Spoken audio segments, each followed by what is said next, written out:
Welcome to In Bed with Lisa B. And that is exactly where you are with me. I am lying in my bed and have I got something to talk about with you today?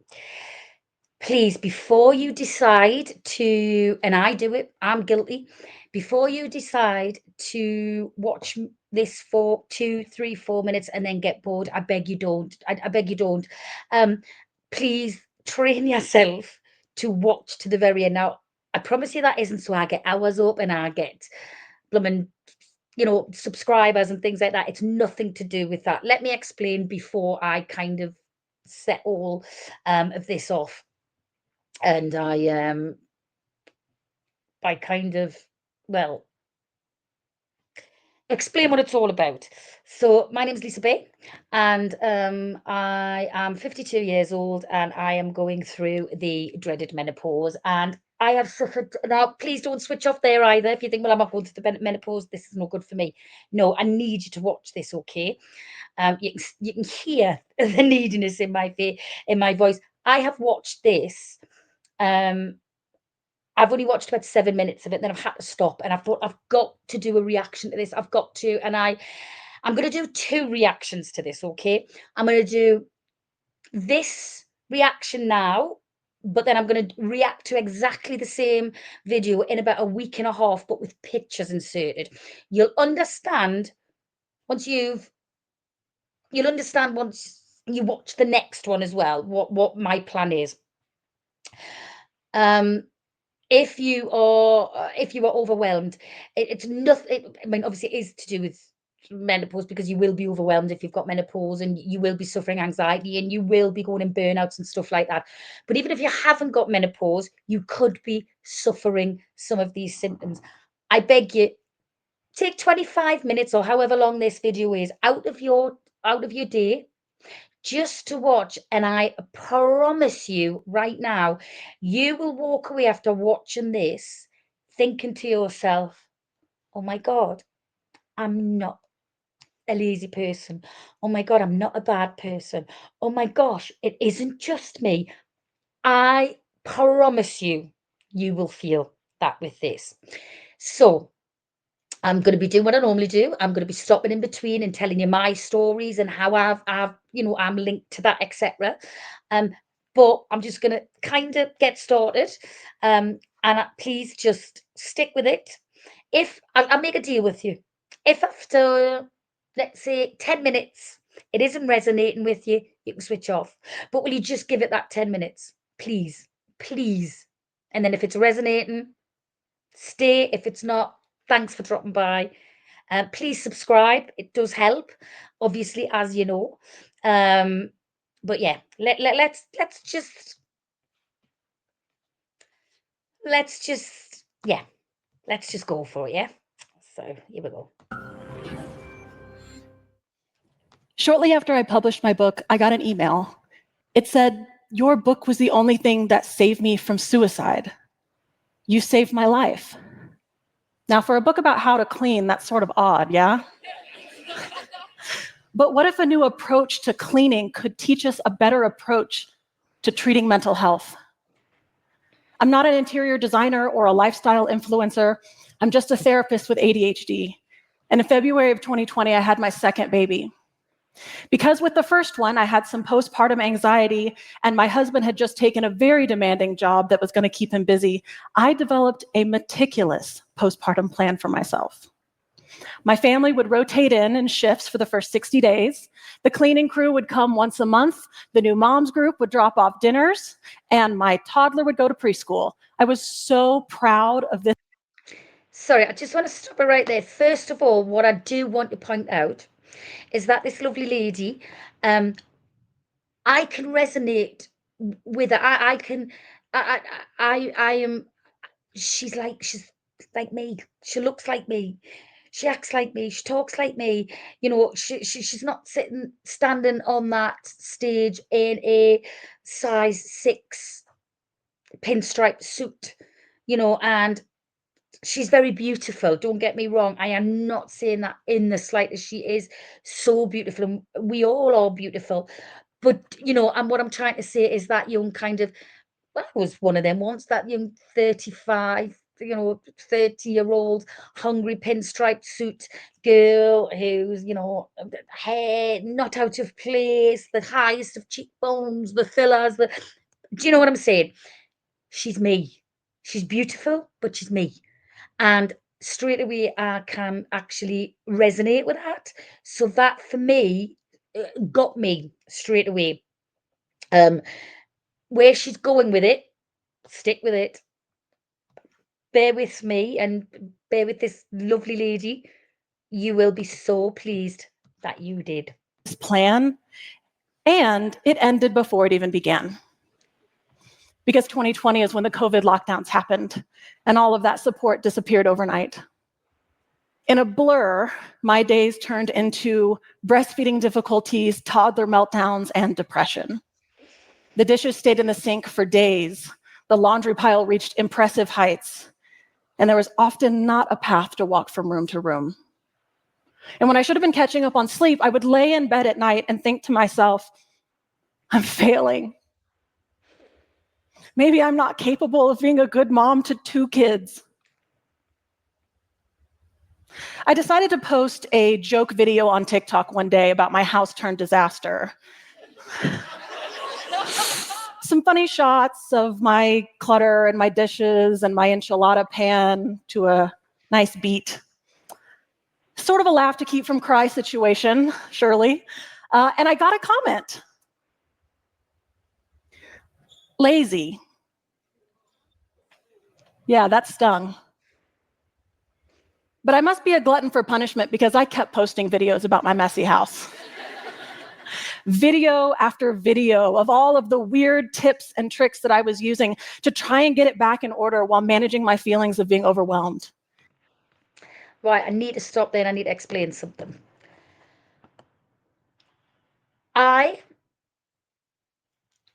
get very, very, very easily overwhelmed. I'm going through divorce at the minute. I'm going through menopause at the minute. I have developed all these anxieties. I've developed these burnouts. I've developed so many things, okay? And I have just recently split with my husband. When I was with my husband, I'm not going to lie, I am very, very messy.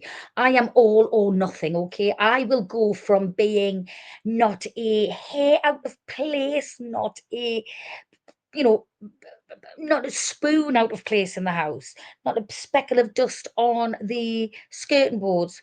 Or I'll go the other side of the spectrum and I'll be like that, basically. There's no in between. And when I get like that, I beat myself up so much. And I have kind of, I work full time.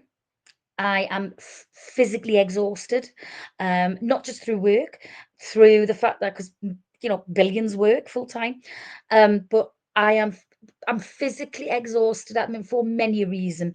If you're going through the menopause, you'll know this exhaustion, but not just the menopause. I currently am waiting for an operation on my back, so I can't sleep because I literally turn over and it nips and it wakes me up. I probably get maximum 3 to 4 hours broken sleep a night. Then I go and do a full-time job, which I'll have to sit up now. So mentioning backs. So yeah, I work a full-time job. I sell cars, so I have to be very upbeat all the time, and it can be quite exhausting. I'm not gonna lie. Okay, I'm just lifting you up there. I'm not gonna lie. And in my head through the day, I'm like, I've got to go home and I've got to tidy my bedroom up. I've got to tidy my bed.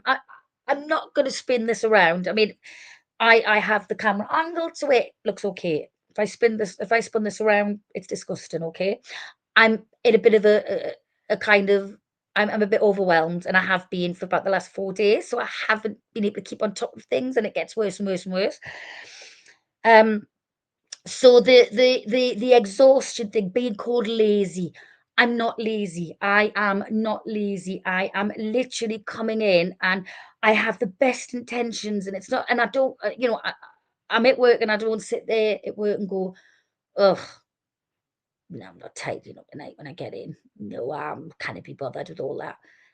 No, I don't think that when I'm at work. What I think is, can't wait to get home.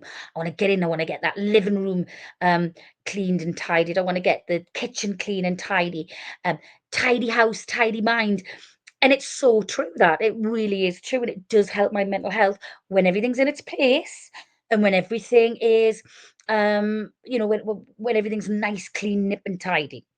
But it doesn't always stay like that for whatever reason. There's millions of reasons. I can get up in the morning and have anxiety and be chucking things about because I'm having a hot flush and I just haven't got the energy or the time to go through all the nice neat piles. I just need it quick and I just want to get out and so on and so on and so on. Um, so I look at that,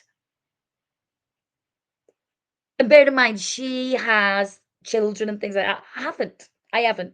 I think my kind of downfall is the fact that I'm physically exhausted because of my like I say, my menopause and my back. Anyway, I'm digressing again. Menopause. Please just keep watching. Please just keep watching. Because it makes so much sense. It really does makes so much sense, sorry, when you watch the rest of this. So let's carry on. Oh, I've muted it. And I braced myself for more criticism. But what happened was entirely different. In the comment sections of my videos, hundreds of stories came rolling in. Stories like Amanda, who after losing her baby in the second trimester was standing frozen at her sink because she forgot how to wash dishes. Stories like Lula, whose chronic health problems and depression made it difficult for her to brush her teeth. Story after story of people with depression, ADHD, autism, burnout, bereavement, all struggling with these daily tasks. And it might seem odd to some of you that someone could struggle with tasks that are so simple. But are they simple? Let's think about what really... Again, I'm really sorry. I need to stop right there. All those things, I pretty much have, apart from autism. I may be on the spectrum with autism. I don't know. That isn't something that I've looked into or anything like that. But most of them, I do have. And see, now I've lost my train of thought. I had something really interesting to say there. Damn you, menopause and fog brain. Can't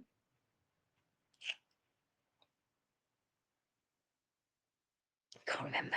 I'm so sorry. I can't remember. The more videos you watch, you'll see I do that all of the time. So I do apologise. I'll be stopping it soon anyway because I'm sure there's something else that she'll be seeing that's fantastic. This is where I got up to, so I haven't seen much after this. goes into something like laundry. Everyone picture your laundry pile right now, okay? How many clean clothes do you have left right now? Can you wash tomorrow or must it be today? No, Do you need to prioritize, pre-sort, pre-treat anything? Did you grow up with anybody that taught you how to do that? You're out of laundry detergent. If you work 3 jobs, when are you going to get to the store next? So if you get there, can you afford it? And if you can afford it, which one you choose? And you get it all home, get it in there. Now pick a setting. Which one? I don't know. Google it. By the way, you have memory problems. So you'll remember that wash in about 3 days when it's mildewed into the washer. Yes. It's okay. Just rewash it, okay, and get it into the dryer. You'll forget that too, and it'll wrinkle. Now dry it again. Now all you have to do is get it out and fold it. But also you have 3 small children, and those 3 small children haven't given you a moment alone in quite some time. But when you finally get that moment, you have to decide, are you going to finish the laundry? Or are you going to eat a sandwich? Or are you going to take a nap? Time's up. You didn't do any of it. You stared at the wall. You have decision fatigue because the burden of carrying a home all by yourself has burnt you out. You see, for some of you, all of the steps and the skills that go into care tasks run on autopilot. But for millions of people, the autopilot is broken. Can I just say there, I know I haven't got children. I mean, I have. I've got 2, but they're grown and they're gone. They've left. So it's just myself now because I am going through a divorce. However, when my husband was living here with me, I kind of had that overwhelming thing. I was like, right, okay, I'm working 49 hours a week. I have to come in, I have to do the housework, I have to do the cleaning, I then have to cook the tea. But I have to make sure that the tea is all cooked and that the house is all cleaned for, 8 o'clock, so I can sit down and spend time with my husband, because if I don't spend time with him, then we're going to drift apart. And then I've got till about 10 o'clock, and then we'll have to go to bed, and then we'll watch a movie in bed. But then I have to kind of get the sexy time on. I couldn't fit it in. I couldn't fit it in. And I just became so exhausted to try and be this perfect wife. I burnt myself out, and I resented him. I resented him for it.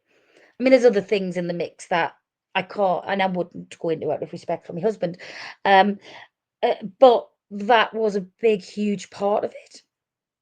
And, and I think about this now, our generation, so I'm 52, okay?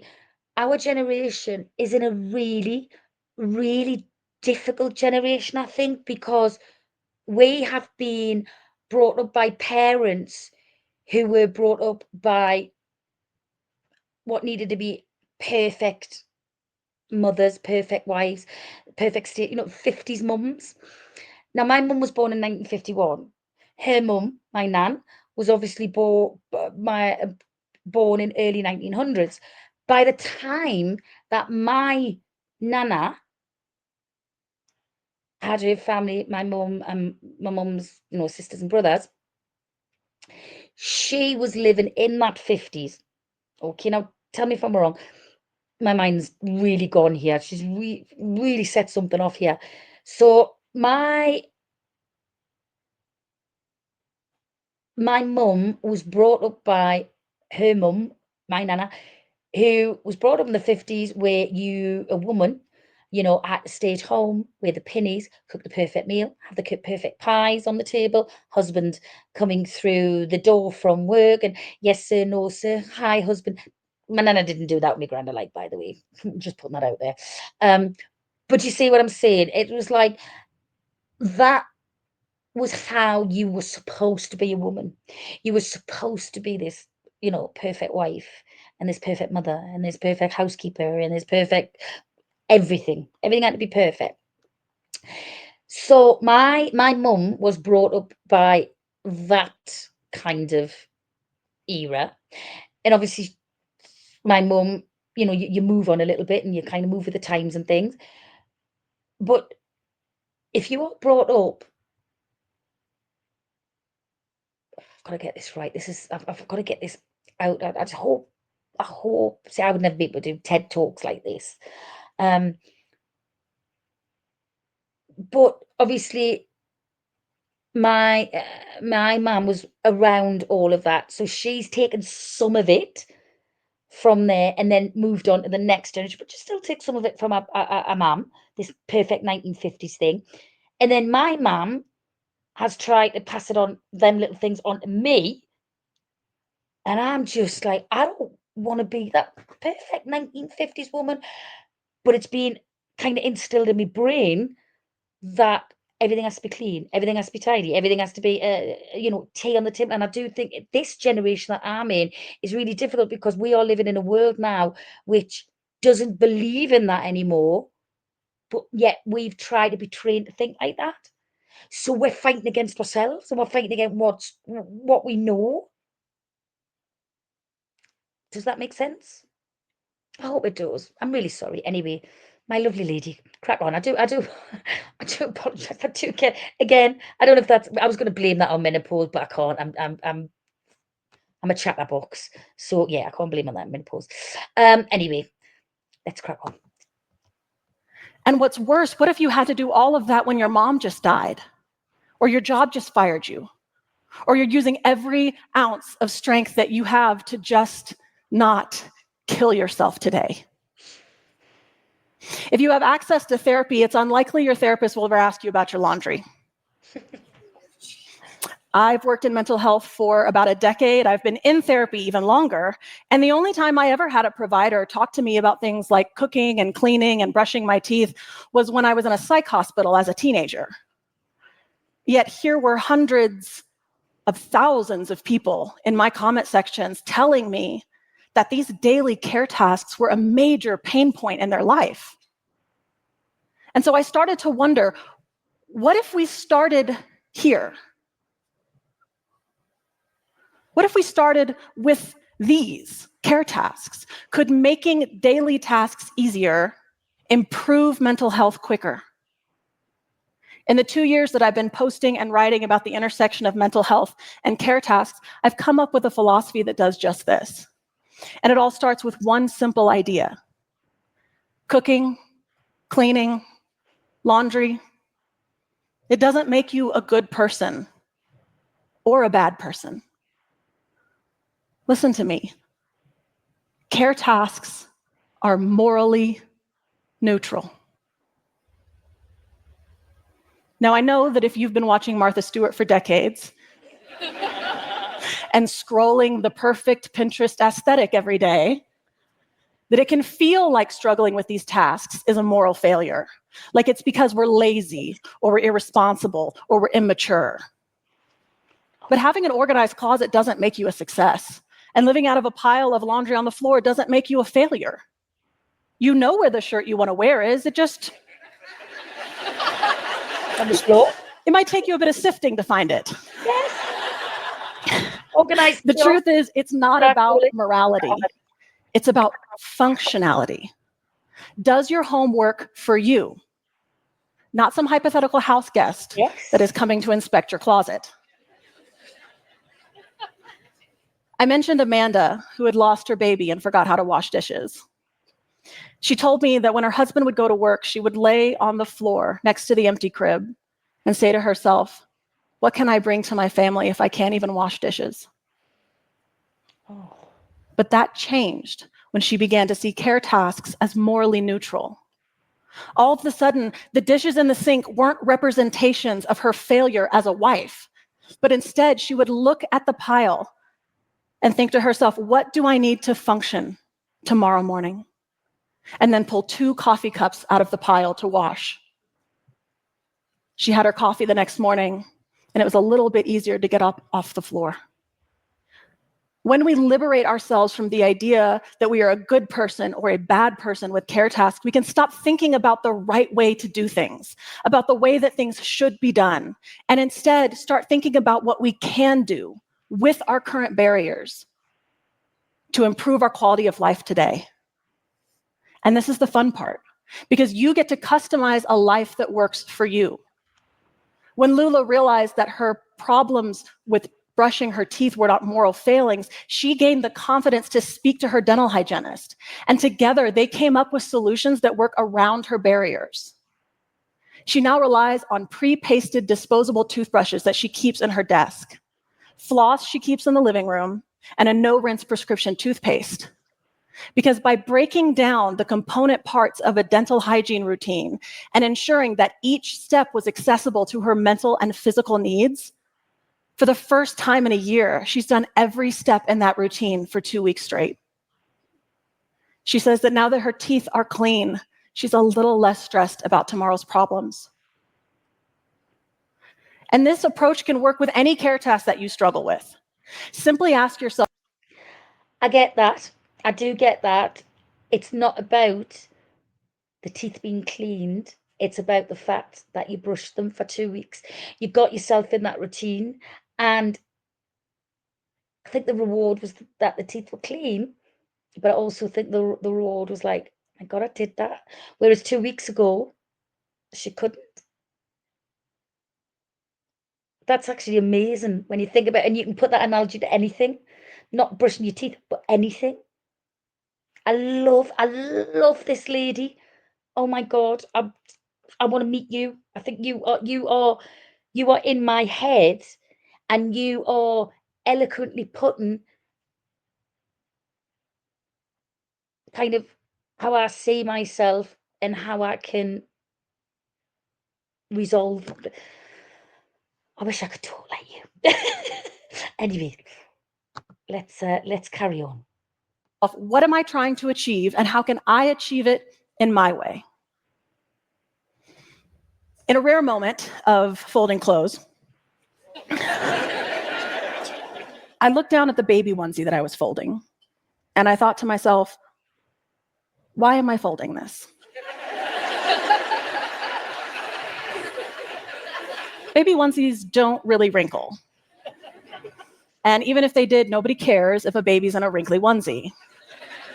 Furthermore, I was probably going to change her 4 times before lunch. I never even thought of that.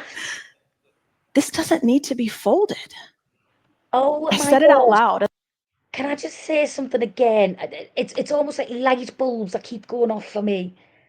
I remember my children were little and I would do the washing, even though I was younger and I wasn't in the stage that I am now, even looking back then, again, it was my tummy rumbling, I do apologise. Again, it was, you had to have them all neatly folded and you had to have this and you had to have that. And if they were if they were clean and chucked in a basket, I used to think I was a bad mum because I didn't have them folded. I didn't have them ironed. And she's right. Why? Why do you need to have? I get the bit because I did think about this. I get the bit, well, folded because they're easier to store away. But if you've just got a basket full of the baby grows, you know, a big washing basket and they're all just shoved in, you just grab them. Genius. Absolutely genius. Just made me, a light bulb went off there. Genius. Literally braced myself for the laundry police. I don't know. Yeah. There are rules to laundry.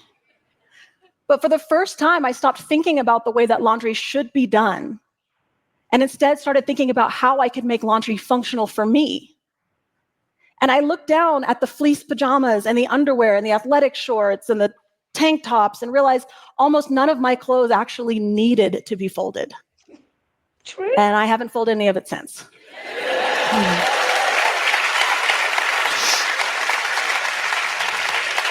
So true. I moved all of my family's clothes into one closet off the laundry room, and now I just toss things into organized bins unfolded. Wow. But it's still organized? My new motto is good enough is perfect. Yeah. Yeah. And everything worth doing is worth doing half-assed.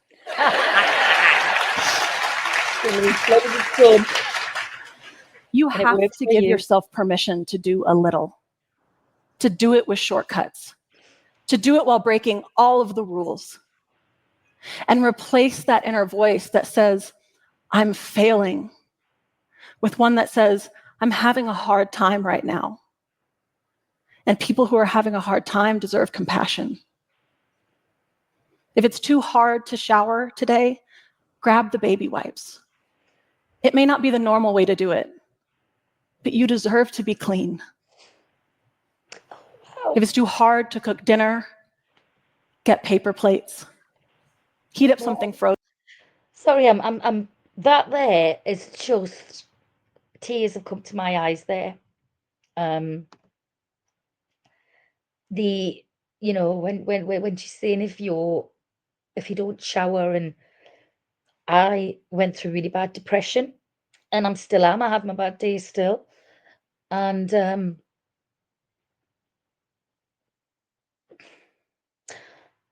I didn't shower for about 4 weeks. I didn't get out of bed for about 4 weeks. And I'm tearing up because I see how far I've come since then, which is, and I've still got a long way to go.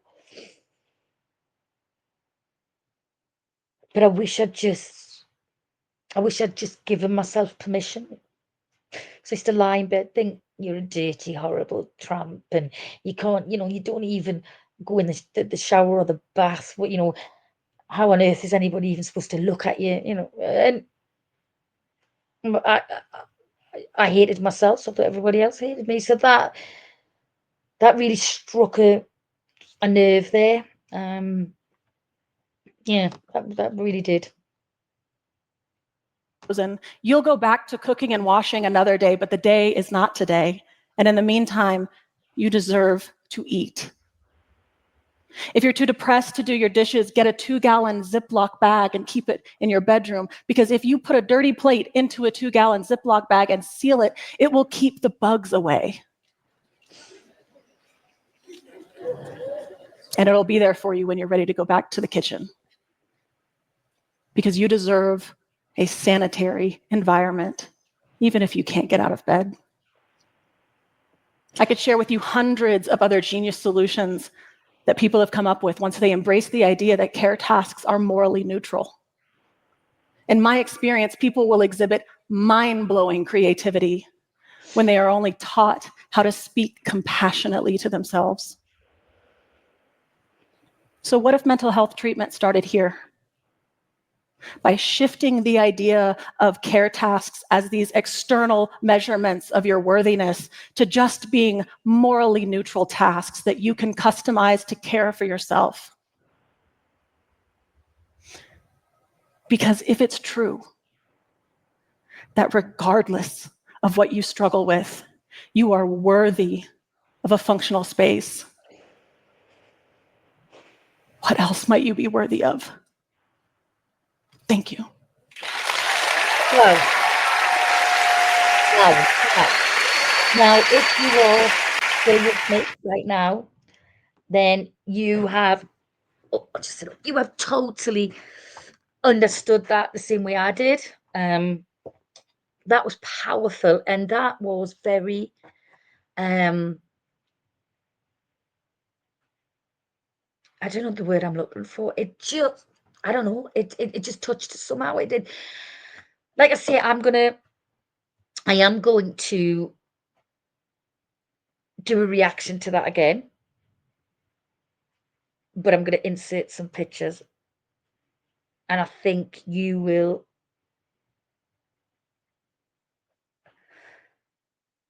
understand why I think that touched me very deeply. Please leave a comment if I'm not the only one, and obviously I'm not, because she is as well, and yeah, powerful stuff. That powerful stuff. Thank you for sticking with me. I will be, hopefully, you will be in bed with Disabee tomorrow, tomorrow night with me, and I'm going to sign off like I always do with the night night, sleep tight. Don't let the beddy bugs bite. Take care of yourself, guys, and I'll see you very soon tomorrow night, hopefully.